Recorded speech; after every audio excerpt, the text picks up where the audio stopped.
In this shot, we're looking at a kitchen table indoors, but in the background we have the outdoor patio, and as you can see, when you shoot an S-Log, we can see everything inside, but we also still get a decent view of all the stuff that's going on outside. So to grade this shot, I'm going to add Color Finale Pro, and the first thing you want to do is fix the exposure and the white balance. I'm going to open my controls, then open the scopes by clicking Command 7.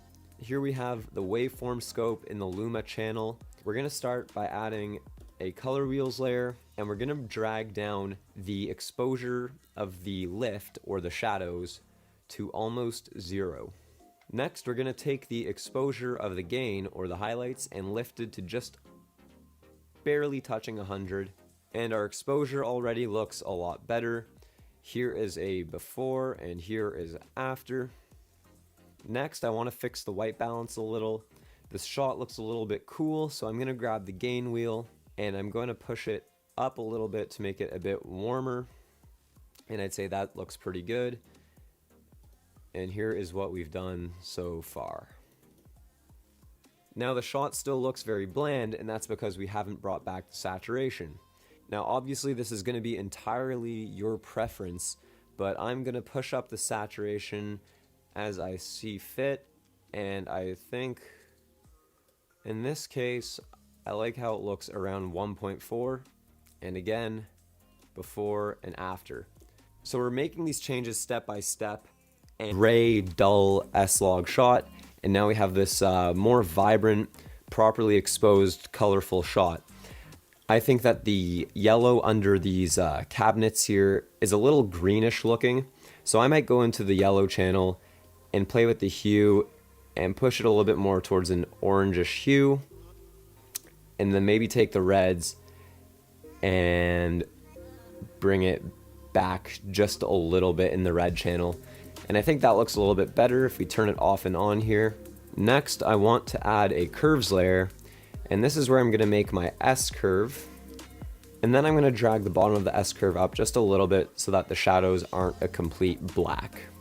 I'm liking how this is looking, but I find that it is still looking a little bit off to me. I think it's maybe because the inside looks a little underexposed. So what I'm going to do is go back into our color wheels, and I'm going to bump up my midtones slightly. And then I'm going to bring down my shadows a bit more. Now I think that's looking a lot better. From here I might throw in a little bit more saturation. So one more thing I could maybe do here is looking at the light spilling in from this window. I think that it would look nice if we added some color contrast and maybe threw in some blue tones. I'll add another curves layer so we can see the before and after. And I'm going to grab the top of the blue curve, and I'm going to drag it to the left to start adding some blues into the highlights. Now I'm going to make another point here and drag it down. And here is the before and after of that. So now we have these nice blue tones going on in the highlights. I think that makes the clip look a lot more balanced. You get this nice color contrast from the yellow under here to the blues outside. So I'm going to close this, and I'm going to turn off the grade. This is what we started with, and this is what we have now.